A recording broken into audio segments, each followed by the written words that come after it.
right. Well, episode 137 and a half brings you the latest pit stop.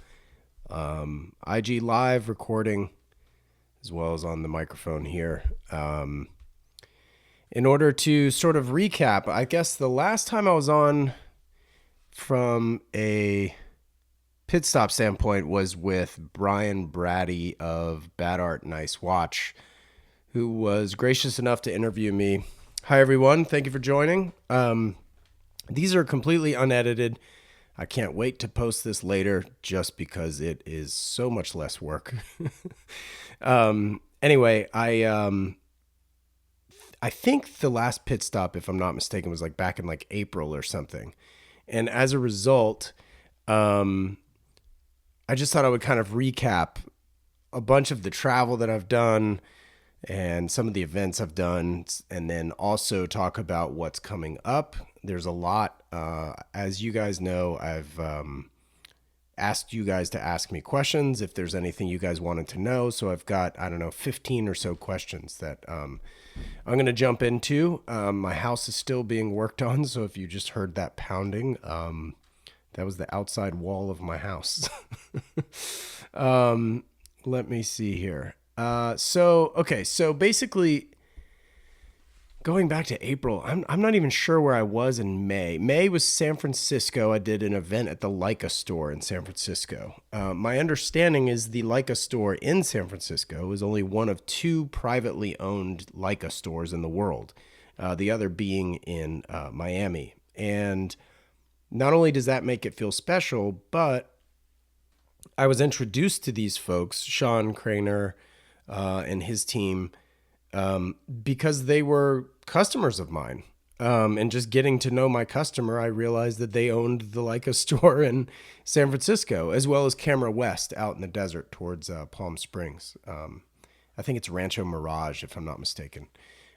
Great guys, robust pre-owned business. So if you're ever looking for pre-owned Leica gear, by like all means, reach out to those guys.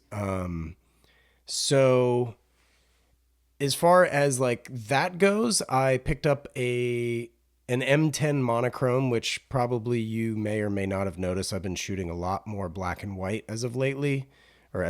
And as a result of buying this camera that I am absolutely infatuated with, it's 40 megapixel. It only shoots in black and white. Some people think that's nuts.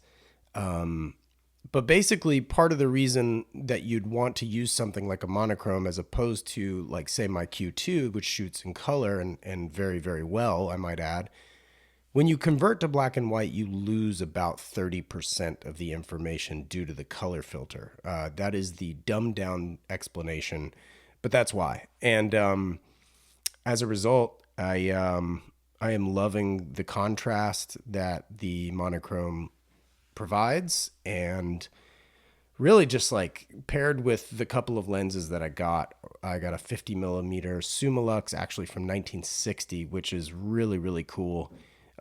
It's kind of like the air cooled Porsche versus the water cooled, or liquid cooled, as Jerry Seinfeld says.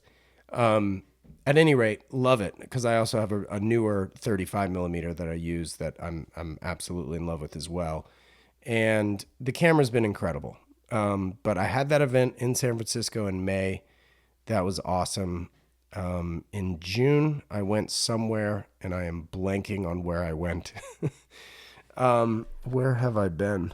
I'm trying to think of where I was in June.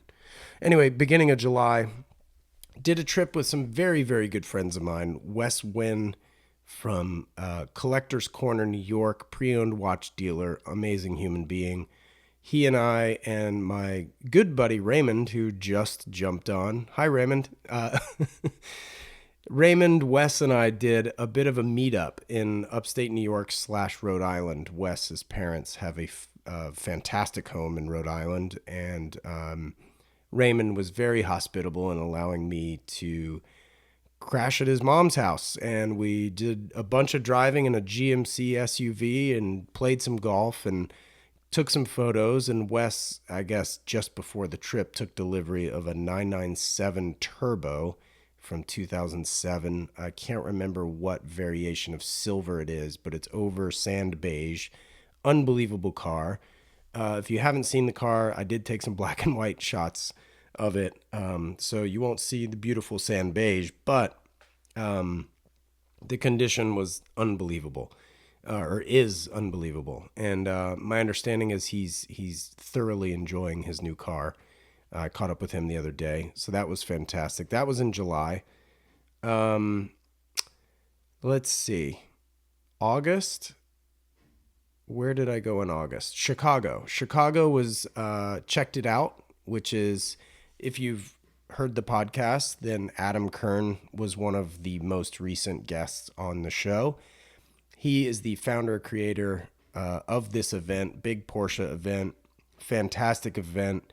I love Chicago. I think that was my fourth or fifth time visiting Chicago ever. And every time I go, I just want to go back. And for those of you who've never been to Chicago, it's amazing. I highly recommend the architecture tour on the boats. There's like 6 or 8 different companies that do them. They're all good. I think the one I picked was one off of TripAdvisor with the most reviews. That was literally my criteria. Had a blast, took tons of photos. I think over the course of 4 or 5 days in Chicago, I think I took 400 photos or something strange. That was in August, and then September, let's see. Excuse me. What did I do just recently? I just got home from North Carolina. Jeez. Did 2 events with Red Bar / watch groups. There is Red Bar Raleigh in Raleigh and Carolina Watch Club in Charlotte. And basically both communities, groups are awesome. Many of those folks have become very good friends of mine. Brian Brady from Bad Art Nice Watch is based in Raleigh, so I got to spend some quality time with him and see a bunch of the guys in Raleigh. So shout out to those guys, as well as the Carolina Watch Club and the likes of Noah Williams, who's been on the podcast. Regret not seeing Nate Cho, who's a very good friend of mine. We actually bumped into each other in Chicago, which was kind of funny. And yeah, it's just been a lot of travel and a lot of fun. And I just took delivery of some replenishment. I'm going to be sending out an email very shortly, be it in the next 48 hours, to announce not only some replenishment of mostly Carrera t-shirts. That is actually the t-shirt I'm wearing currently. This is in Gulf. I did not replenish this color. However, I think it's black, blue Scuro, which is like the dark navy, cool gray. What else? BRG, British Racing Green. I think those were the 4 that were replenished. White will be coming soon. Those sort of got left out by accident, so those will be along the way shortly as far as the replenishment goes of the Carrera t-shirts in white. And then 2 new items, which I guess I can announce now because the email will be going out shortly.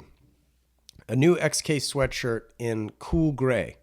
So it launched in heather gray. Outside of that, I will leave that there because some hiccups happened with the heather grays you may see on the website. Then I launched heron gray, which is a very, very pale, light gray, almost looks white. And those are great. I mean, nothing to say really negative about the heron gray other than that they're almost white. So I felt maybe to introduce cool gray for the fall. Very versatile medium shade of gray, goes with everything. If you're familiar with the t-shirts from Standard H, then you should be familiar with cool gray. It's been in the collection since day one. So that's the XK sweatshirt.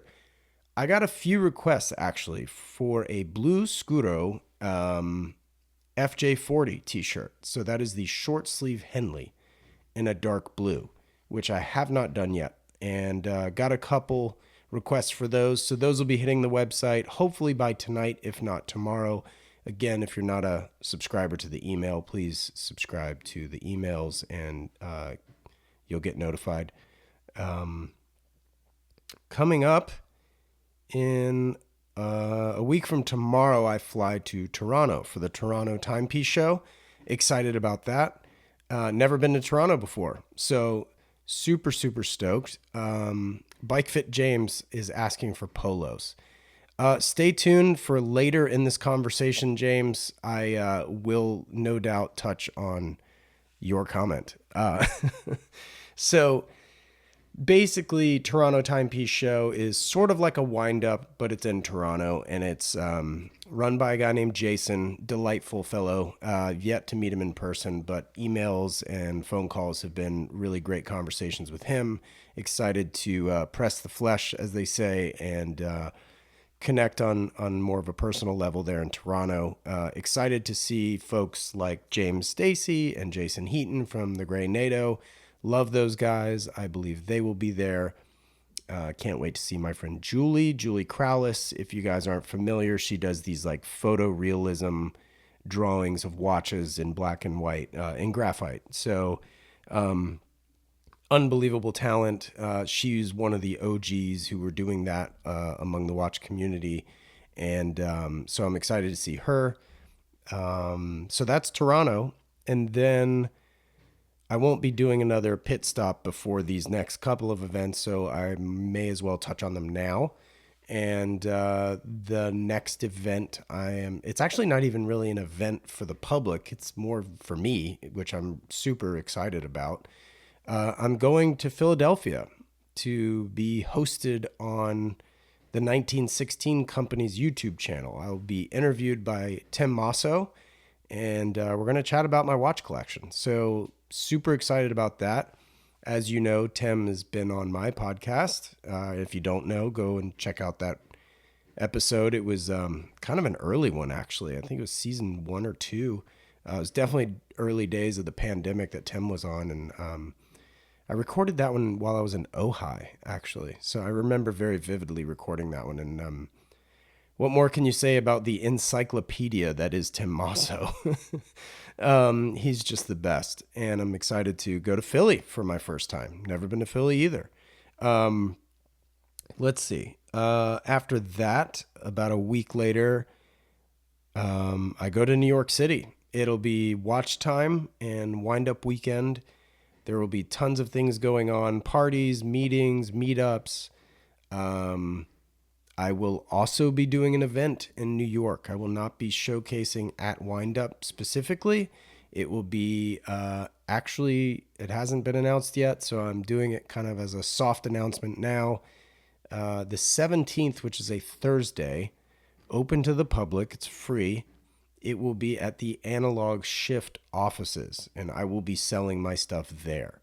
I believe there may or may not be some Negronis served and maybe some sort of a moose bouche, kind of food being passed around perhaps, or a tiny, tiny buffet of a charcuterie board or something. I'm not really sure. Small bites, as they say. And yeah, super stoked about that. There will be a limited edition product that we will be debuting there as well. That is a Analog Shift / Standard H collab, if you will. So really, really excited about that. Jimmy, absolutely. Please do come to New York. Would love to see you, my man, especially since I missed you in Chicago. So yeah, that's New York, and that now puts us towards the end of October. So I'll leave it there. I guess that's kind of enough travel to talk about, really. But yeah, so also speaking of product, Brands Hatch Trench. This is something that I prototyped last fall when my wife and I attended a wedding in London. Wore it in the very cold, rainy weather over there, and it was amazing. I understand it's a little pricier than most of the other products on the website.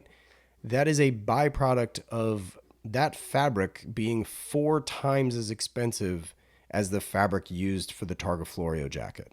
And that is just per yard. And obviously, being a trench coat, it's using almost double the fabric. So it's really, really expensive to produce that piece. And for those keeping score at home, my margin on this product is the same as the Targa Florio jacket. And that's how I set that price. I just looked at my cost and did the same calculation. 10.95 was as low as I could really go without being stupid. My accountant will tell you this is a business and not a hobby, so I do need to make money to keep this thing afloat, and my margins are pretty slim on the outerwear as they are. So that's kind of the backstory on the brand's Hatch Trench, named for a racetrack in southern England, which is really, really cool. Lots of history. All that's sort of summarized on the product page. You could read about it there. Otherwise, you could just Google brands Hatch Racetrack, and it's super cool. So that's that. James mentioned the desire for a polo. Well, I just got back the prototype of a polo I've been working on. I got it back yesterday. I was in Los Angeles yesterday, picked it up. The collar is a little off, not only just dimension wise, but the actual fabric itself is a little off. As a byproduct of that, the same fabric was used for the cuff on I guess you'd call it the cuff on the sleeves, the ends of the sleeves. And so it wasn't really right. I got to fix that. The fit was pretty good, though there was a lot of shrink in the fabric. So even though I was trying to make a large, it ended up becoming about the size of a medium, which quite frankly, I put it on and it was a little tight. I looked pretty jacked in it. I'm not going to lie. I felt pretty good about myself, but on the same note, in keeping with the sizing and the measurements of all the product, a la the t-shirts, I need to basically make that item that I sampled a medium as opposed to a large, and go from there so that there's the consistency that I'm hoping and looking for across the spread based on how each item is designed. So that's the story there. So polos will be coming because they are a short sleeve polo. I have a feeling it probably only makes sense to drop those early in next year because I don't know. You guys tell me if I should make them sooner. Let me know. If you want them for like holiday time, I may be able to get that over the line, but it's going to be pushing it, given the fact that I don't even have the right fabric yet and it's almost October. So I'm not holding my breath, but I'm thinking a late January / early March, like that whole 6-week window, perhaps to release the polos for them to make their debut. So stay tuned for that those are on their way. So James, don't fret. I'm on it, my man. And I appreciate your enthusiasm for sure. I think you'll dig it. It's kind of going to be in the style of Standard H, 100% cotton, but may or may not be what you think. So I'll keep it sort of cagey in that sense.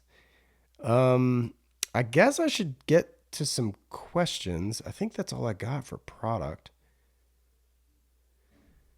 Watch straps. I did a collaboration. Okay, so this is something else that's fun.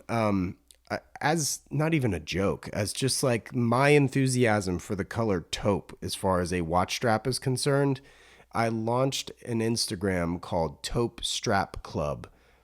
The name itself is in jest, but I think it's kind of funny and fun.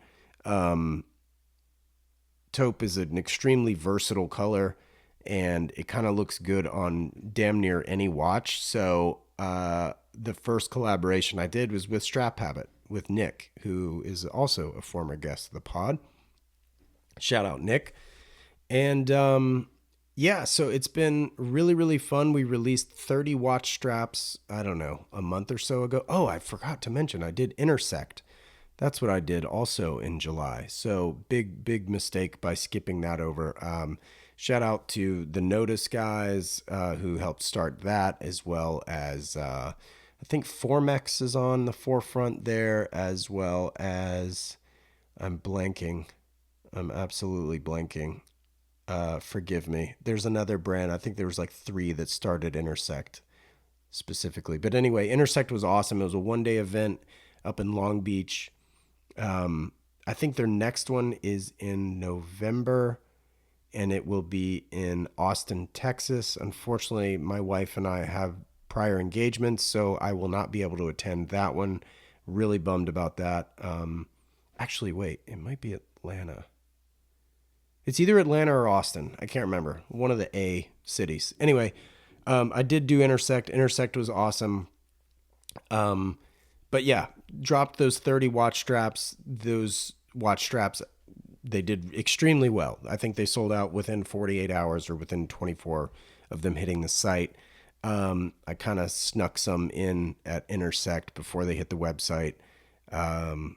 Full disclosure, I may or may not have done that in North Carolina last week. So, but Nick and I are releasing them both on our websites October 1st, and we are introducing a 22 millimeter variant as well, because 20 millimeter is obviously the most versatile, probably the most common.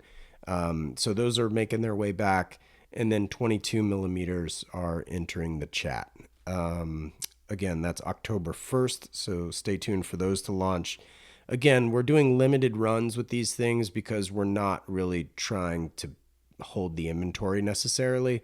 We just want to satisfy the demand, and if we have 1 or 2 left over, then we're trying to just get a feel for how many to make. And the advent of this sort of segment within, dare I say, Standard H, the Taupe Strap Club, it's feeling really fun as something new to develop and a differentiation factor on the website from a product assortment standpoint. It's been a lot of fun, and you may or may not see more straps in different fabrics and such, potentially that may hit the website within, I don't know. I mean, that's kind of the low man on the totem pole, so to speak, currently, but those will be hopefully coming.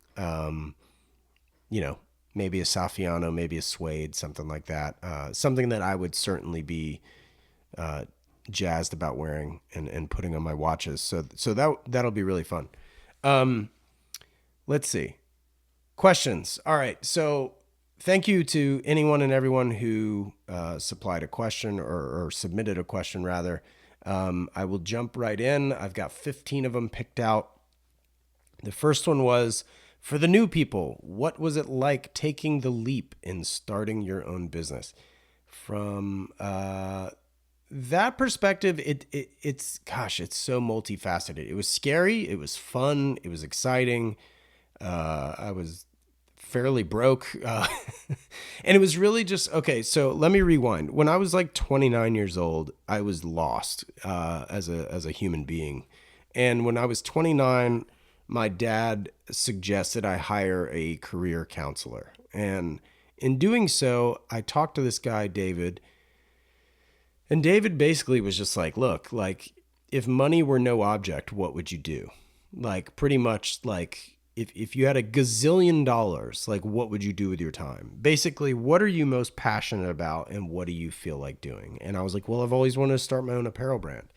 And he's like, okay, well, then what's stopping you? So I will cut out more information that will probably bore you to tears, but I started with hats and I did what I could. And that's kind of the moral of this answer, I feel like. This, like, basically just do what you can with what you currently have, because there's only one way to go from there, and that's up. You know, if you started with $4 million, you know what you're going to do? You're going to spend it.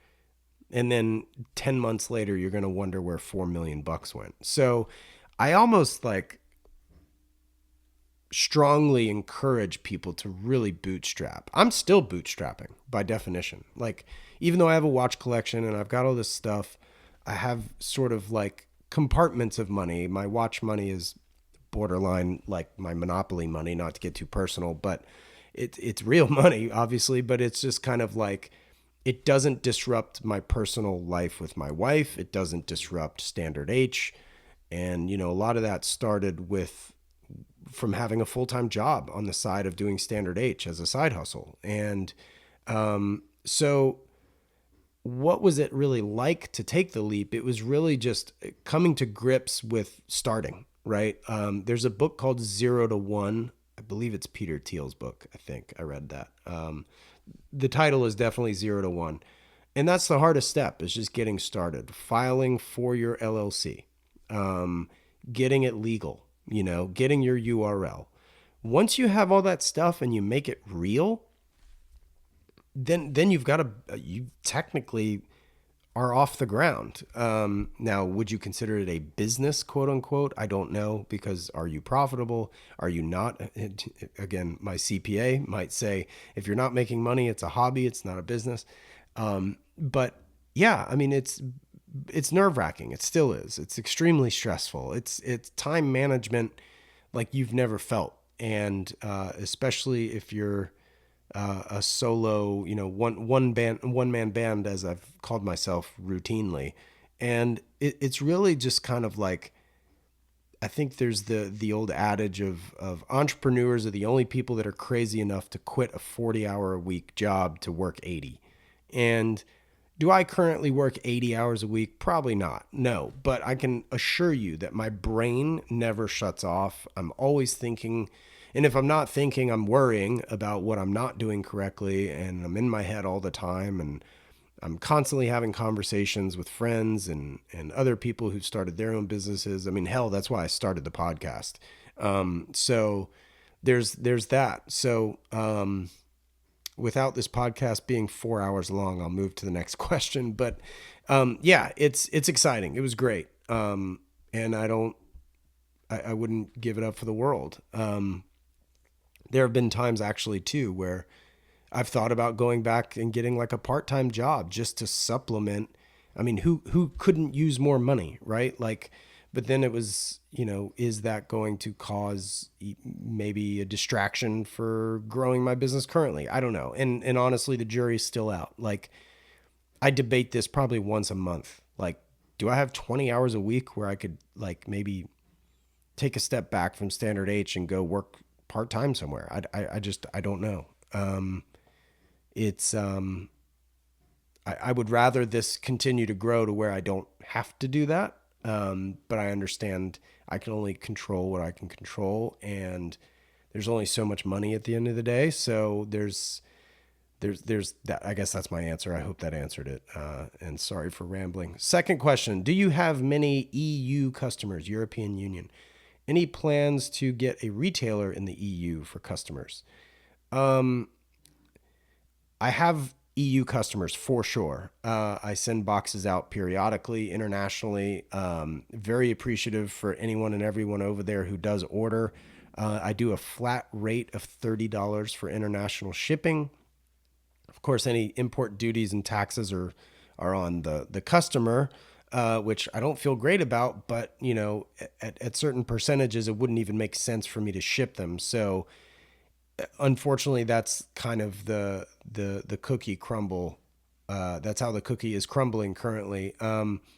Any plans to get a retailer? I wouldn't know who to approach, honestly. And part of the reason I'm not doing that even here and selling wholesale widely distributed is because I don't want to become a bill collector. I do have one wholesale customer in North Carolina, Unlikely Professionals. I've had events there. My friend Derek owns the store. He's the best. He pays me sometimes even before he receives his shipment. So I don't have to worry about him paying me. I've heard horror stories through LinkedIn and other avenues where big box stores with hundreds of millions of dollars are not paying their vendors. And not only is that scary, but I quite literally can't afford to do that. If they placed a, I don't know, $30,000 order wholesale, that could very well make my year. But if they don't pay me, then I don't have 30 grand just to be like, pissing in the wind here. Like I just don't. So I have not really extended much energy towards wholesale here for that reason. And obviously there's a hit to your margin too when you do it. But you argue that, the reach and the marketing, don't get me wrong. If Bergdorf asked me to be in their shop, done. Consider it done. Everybody wants to be a Bergdorf, obviously. But so yeah, no real plans to have a retailer there, but I do have customers there. And again, thank you to those who order. Do you have plans to expand your team, or are you good where the business is at? For the life of me, I really, really want to keep this a one-man band for as long as humanly possible. And I'll tell you, the reason is trust, and accountability, and people calling out sick, people with their personal drama. I managed retail stores for the better part of 15 years. I've seen it all. I've done it all. I don't want to be a babysitter. And that's effectively what you become if you're not careful. No disrespect to anybody I worked with. That's not me calling you a baby. It's just kind of like there's just always drama. There's people, and people can't help but get sick, like I'm not trying to be insensitive, but it's like when you need to rely on people to do a particular job, I think anybody listening to this right now who oversees any version of a group of people could probably agree. And if you don't agree, you probably haven't managed a lot of people. And that's okay. But if I were to hire somebody, it would certainly be on like a part-time basis first, see how that goes. And also just like the whole idea of paying benefits, and honestly, doing business in California is hard enough as it is. It's very much an employee state. The liability, there's just a laundry list of reasons why I sort of wouldn't go down that path immediately. Now, I will say as a caveat, I would love a retail store eventually. And if I were to do that, eventually I would need some help because, quite frankly, I think it probably goes without saying, I like to be on the go and do these shows and such. Now, if I had a retail store, I can't really leave. You're sort of tethered to the store's hours. Now, granted, being a privately owned business, I guess I could close the shop whenever I wanted. But on the same note, I'm sure there's some sort of lease agreement and stuff that you have to be open an X number of hours per week and stuff.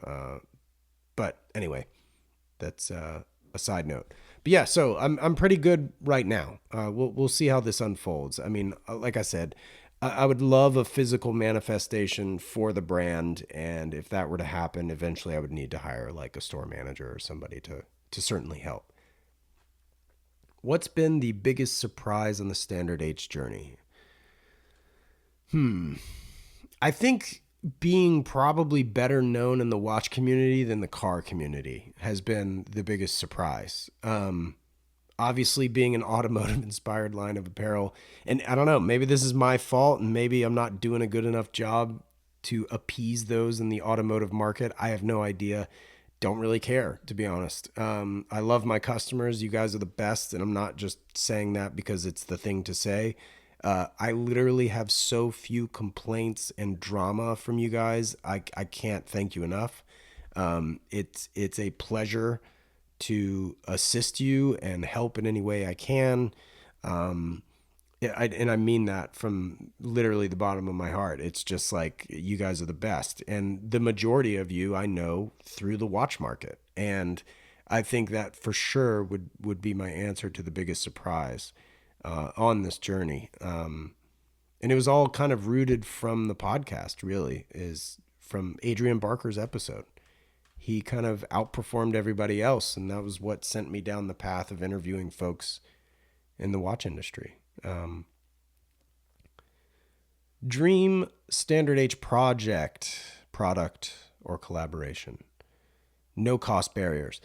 God, I mean, I hate to say it, but I would love to do like a car with Porsche or a watch with IWC, things of that nature. I mean, Aimé Leon Dore, like they've done a Porsche. You've got Daniel Arsham that's all up in the Porsche sauce.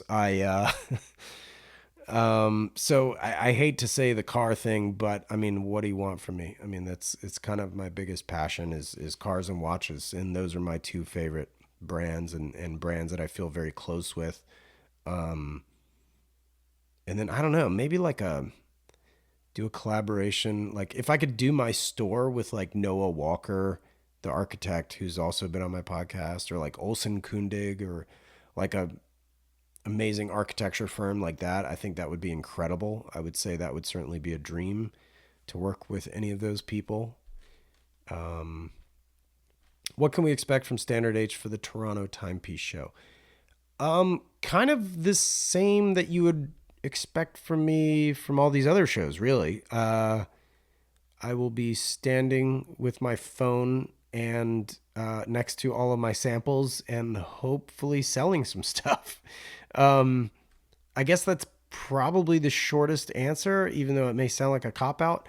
I think that's really my intention of going to shows like this is to meet customers, get to know them, shake hands, kiss babies, that kind of thing, and really establish the market there. I think that's probably the main motivator to attend any show is to meet these people because I don't have a retail store. There's nowhere for people to come and meet me and for me to meet them. So these are arguably even more fun because I get to explore new cities all the while. So that's kind of where I'm at with the show thing. I will certainly have all the latest products there to show everyone. And yeah, you could try them on, figure out your size if that's something you've been debating. That's another important aspect of why I do these things, which is great. I'm very much looking forward to it. Like I said, I've never been to Toronto, so I'm super stoked. I love my Standard H apparel. Just curious why there are no customer reviews on the site.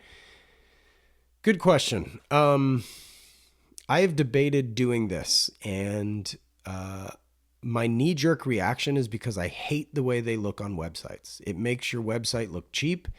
It feels like Amazon. I don't want my brand to feel like a brand you shop on Amazon from. Outside of that, I know that if product reviews can certainly be helpful for others trying to decide what to get. But I don't know. I debate. And it's also one more plugin / app on Shopify I'm going to have to pay $30 a month for, I'm sure. So but yeah, I mean, the main reason you don't see them, honestly, is because I think they look awful visually on a product page, like a bunch of stars. And it's like, okay, great. Like, I'm not a Yelp guy. Couldn't care less what a stranger thinks about a steak or potatoes. I would rather judge the food myself. Now, granted, again, if one restaurant has 10,000 reviews and another restaurant has 0 reviews, okay, there might be a reason as to why I might use Yelp for that reason. But generally speaking, I don't care what strangers think. I like to establish my own opinions. I am kind of alone in this mentality in my marriage. My wife is very much into Yelp and reading reviews and things of that nature. Usually when it comes to shopping for me, I'm very much a physical shopper. I don't shop a ton online unless I'm buying something for a second time or something. Like, I like to experience things in the flesh, up close, personal, which is maybe antithetical to the Standard H approach, obviously from a sales perspective. However, I will say I can usually sniff out whether or not I think something is quality or not for me to buy it in person. And as a result, I don't need other people's opinions to tell me if it's good or not because I trust my own judgment. I don't know if that makes me sound like a jerk or not, but that's the reality. What's the new venture in clothing going to be? Oh, this is, yeah. Carlos, yes, we were texting earlier because I needed clarification on what you meant. So basically, what is coming? And I've sort of touched on that. I've got polos that are coming. The Brands Hatch Trench is a pre-order product, too expensive to make. That is coming. Should you want to order one for yourself? What else is coming? The idea of bottoms, meaning shorts and or pants, is tricky. For those who are sort of new here, I actually launched Standard H in 2015, not only just with a hat, but my first cut and sew product was actually a pair of shorts, and I had those made, and they were impossible to sell online.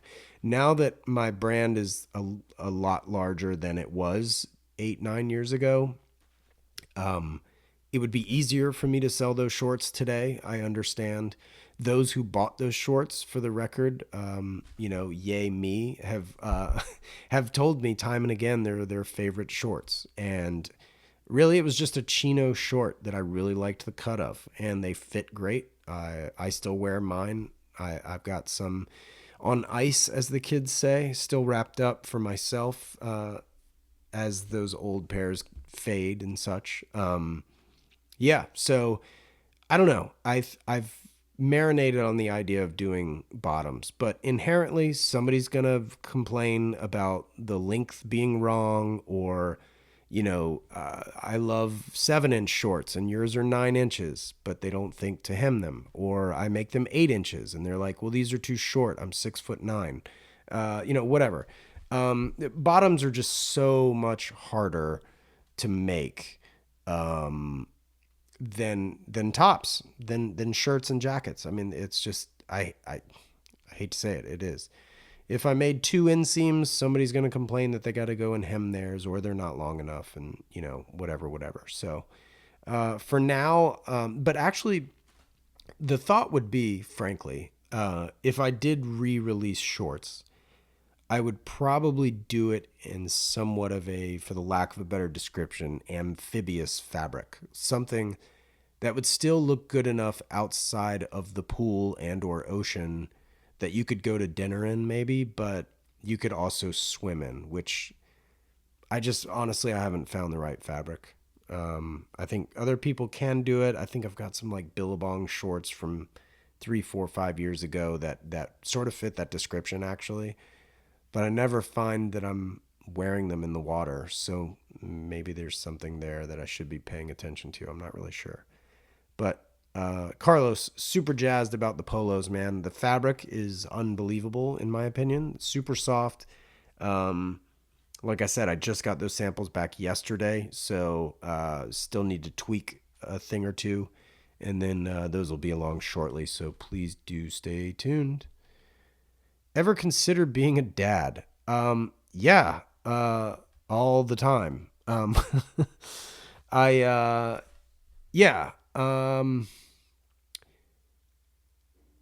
I really don't know how much to share on this subject, frankly. I wanted to be a very young father. That didn't work out for reasons I won't go into.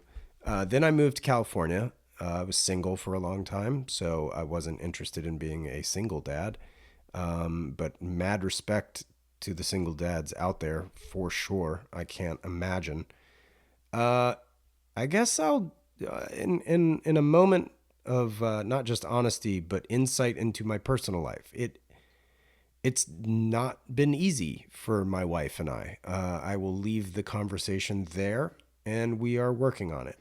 So yes, I consider it all the time, and it's been very stressful, as it is with a lot of people. I'm finding. The more I've talked about it in my personal life, the more common these struggles and challenges are occurring. So this is not a case of misery loves company, because I absolutely hate it, and I hate it for anybody else. Opposed to sharing any up-and-coming collaborations. I have a collaboration coming with Analog Shift, as I mentioned before. That will be coming out in October at our event on the 17th. It's a Thursday of October. October 17th. I don't know why I'm speaking backwards. Um, that'll be fun. And then I'm also doing another collaboration with another brand I'm not at liberty to say. Not just brand, but business, I guess I should say. I guess they're sort of a brand in their own right. But yeah, anyway, that's probably looking like November, December, that collaboration there. I have other collaborations in mind for sure, but I have yet to reach out to those brands, so I can't really speak on those ideas because I don't want to jinx them. Why do you have such great taste in friends? This is from my dear friend Jessica, who is, as she's well aware, basically my sister. I love her so much. Why do I have such great taste in friends? I have no idea. I'd like to think it's a birds of a feather thing. So likewise, I guess I could ask you the same question. Estimated restock on the Willys Mojave and hoodies in black. Yes, my God. Speaking of frustrations, sadly, the Mojave, well, just the Willys jackets in general, have been taking longer than anticipated. In fact, 2 days ago, no, yesterday, no, it was Sunday. I was texting my manufacturer on a weekend, and they were apologetic that it's taking so long. And so those are coming back very soon. In fact, maybe by the end of this week. I'm really, really hoping by the end of this week, the Willys shirt jackets will be back in stock, especially in the Mojave color. As for the hoodies in black, timely question. Also a project that's been delayed for reasons I can't describe. Actually, I can describe. My fabric vendor was closed for the bulk of August. I think that's a really good reason as to why they're delayed.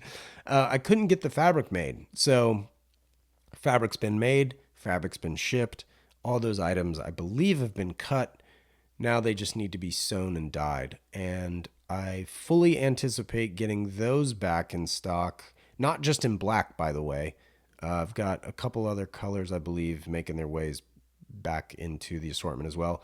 Hopefully by Monday next week. So expect an email Monday night, Tuesday, Wednesday, first half next week, hopefully. Fingers crossed. That's the result there. So I do appreciate your interest. So be on the lookout. Have a question if it's still an option for pit stop. Well, two questions in the same lane. What are your thoughts on watch collecting strategy? Also, how do you feel after consolidating upward and going for the big one? I'd like to do that at some point. I've sold some watches and have the option to sell some others, but I'm hesitant because I'm not ready to pull the trigger on the big one yet. Sell them and forget them, or hold out until it's time to get the big one? Okay, if you've not heard my podcast with William Messina, this is a nod to that conversation. William basically said, go for the big one. And it took me several months to sort of swallow that thought and or pill, so to speak. When looking at my collection, basically I had some redundancies, let's say. As a big IWC stan, I had several chronographs, all 41 millimeter, and just different variations. And so I needed to raise some money for Standard H, and I also had a standing interest in getting a Grail watch, which, as I've mentioned earlier in this conversation, I will be discussing with Tim Masso in October. So stay tuned for that if you're not already aware.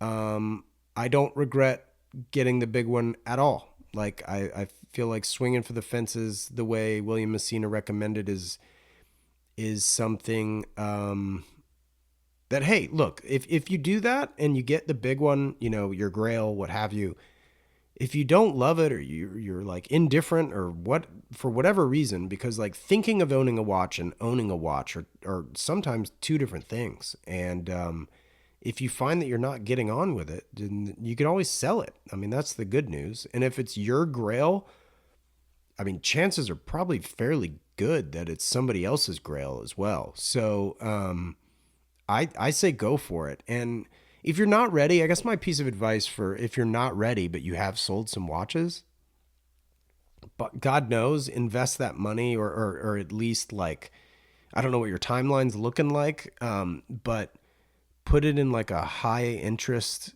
savings account at the very least.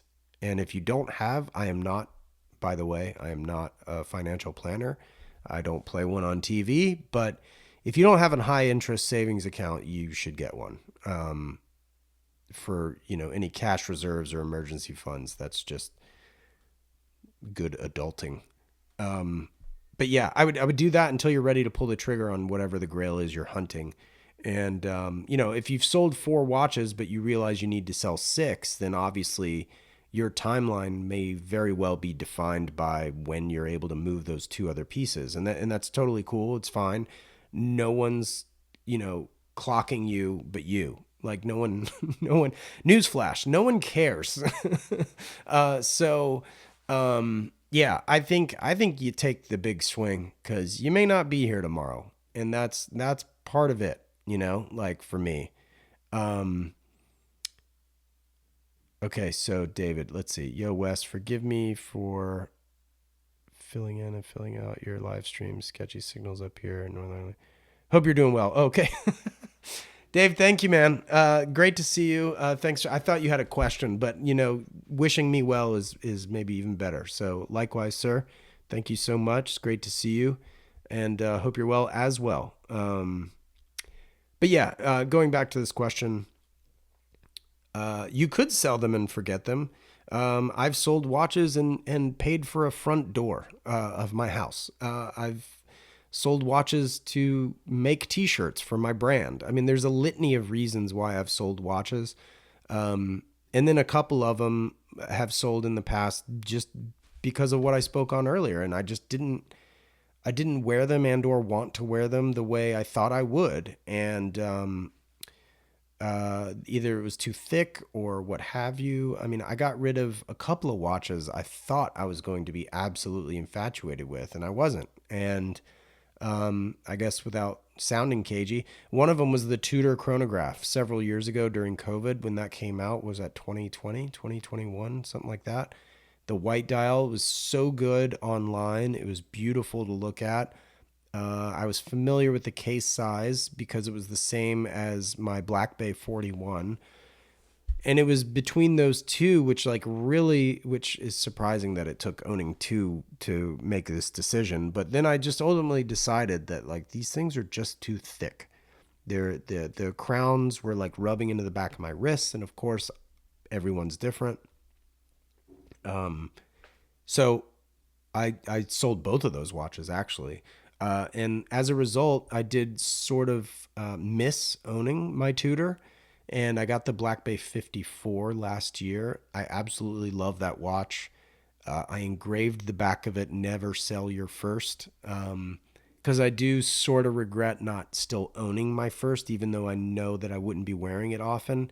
This Black Bay 54 has certainly the same pedigree as that ETA movement and visually appealing sort of presence on the wrist, and in a size that I love to wear. So kind of a you win some, you lose some type of thing. And then the other thing was a Kudoke too that I had ordered custom, and incredible watch. Loved the watch. It's beautiful, but it was just too thick. I wore it actually to a wedding, and it quite literally didn't go under my shirt cuff. And I just, it kind of bothered me. And I actually have the cuffs on my dress shirts a little larger on the left side than my right side to accommodate a watch.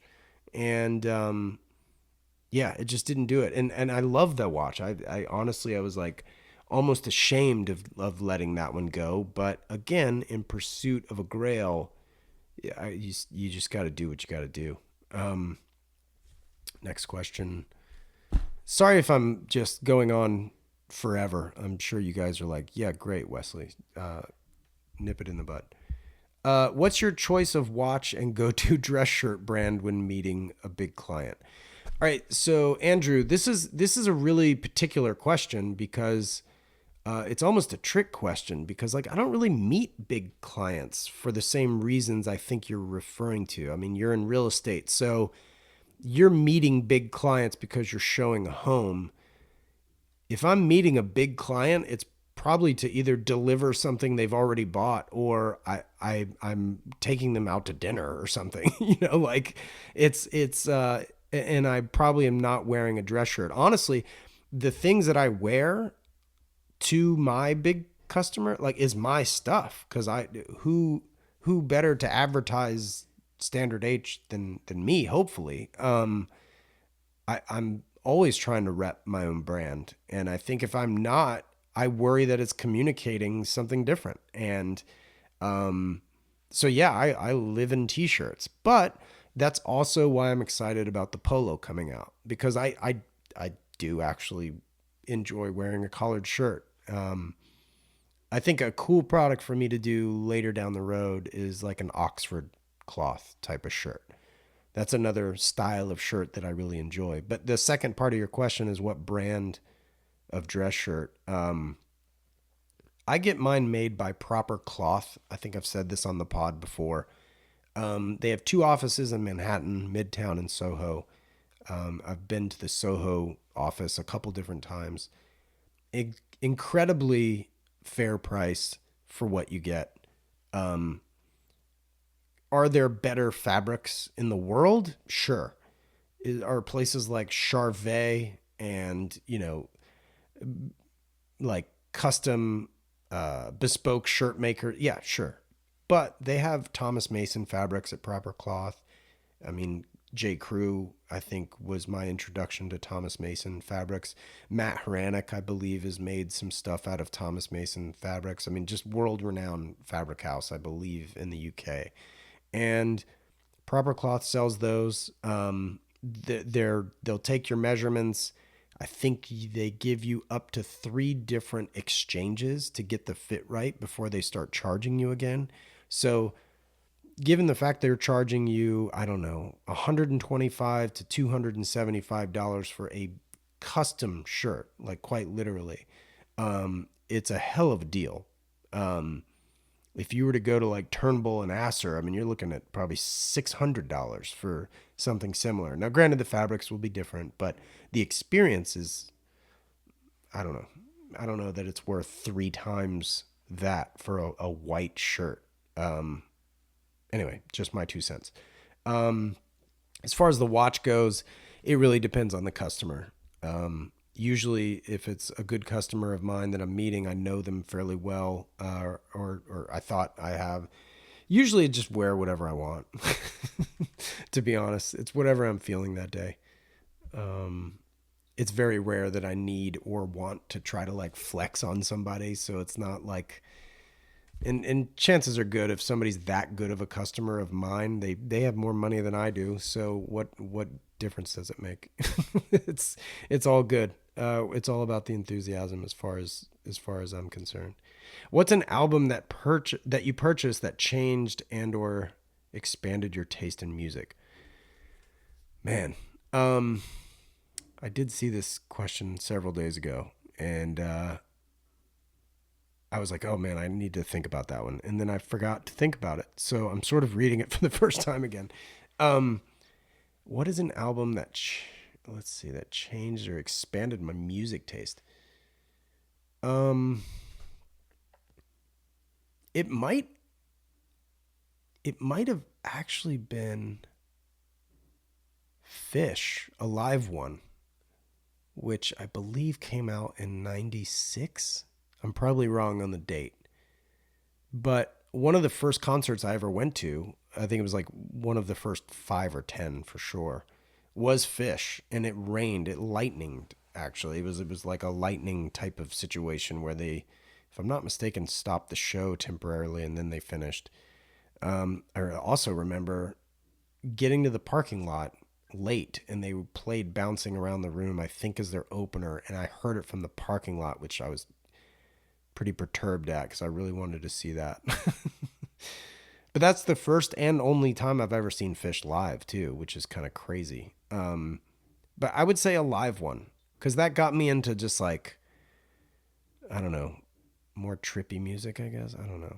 I mean, there's sort of like, if you were a kid in North Carolina growing up in the 90s and you listened to Dave Matthews Band, chances are you probably also listened to Phish. But I think Phish got me more down the road of like Grateful Dead and other stuff. I don't know. It's probably a terrible answer, Raymond, considering you're the one that asked me this question and we talk all the time. But I apologize. I can't think of an album that really changed my taste. I have such broad strokes of music taste anyway, because I'm very, very drummer focused. If a band has a really good drummer, typically I like that band regardless of genre. Even in hip hop, I think my favorite hip hop artists have good beats, not only just good lyrics, but good beats. I guess that's kind of it. What am I? Holy smokes. It's been an hour. I'm going to hop off. This is plenty long. I appreciate everybody who submitted a question. This was a lot of fun. I really liked it. By all means, if you ever have a question that you want me to answer on a forum like this, don't wait for me to ask for it. Just DM me. Say, hey, on your next, pit stop, like, if you don't mind, answer this for me. Because I realized, I guess I could just type you the answer, but sometimes I'm long-winded. Shocker, as you just found out today. That's it. That's all I got. I really appreciate it. For those of you who will be in Toronto next week, I can't wait to see you. Like I said, super stoked to go to Toronto. Excited about Philadelphia. Excited about New York. I feel extremely fortunate and lucky to be doing this. And quite frankly, I can't thank you guys enough. You're the reason I can continue to do it. And all of your enthusiasm and support at these events and on the website, it really does mean the world to me. I'm not out of the woods yet. This brand and company are nowhere near where I want it to go. Like I said, I would love a retail store, other products, expansion in that sense for sure. And even some collaborations that I think would be really, really cool. All of that is to continue to have my fingers crossed and dreams alive. And I appreciate all of your time and listening to me ramble. And I really appreciate you taking the time to listen to this pit stop. The next episode of the podcast is in 2 weeks. It's with Justin Berkowitz, who many of you probably don't know, but many probably do know. So it's probably a 50-50 situation given my brand. He is a fashion industry staple. I'll say that. I mean, he's done some really cool stuff. I'm excited to share that episode with you guys. I just edited it on the plane coming home from North Carolina last weekend, and excited to share it. Thanks, guys. Really appreciate it. This wraps up this episode of the Standard Age podcast. If you like what you heard, I'd love it if you'd share it with a friend or two. And if you have a moment, please rate and review the show, as it helps others discover these episodes. It absolutely helps far more than you realize. Shout out to Jensen Reed and Super Beautiful for the theme track. Thank you so much for listening, and I'll catch you in the next one. Take care.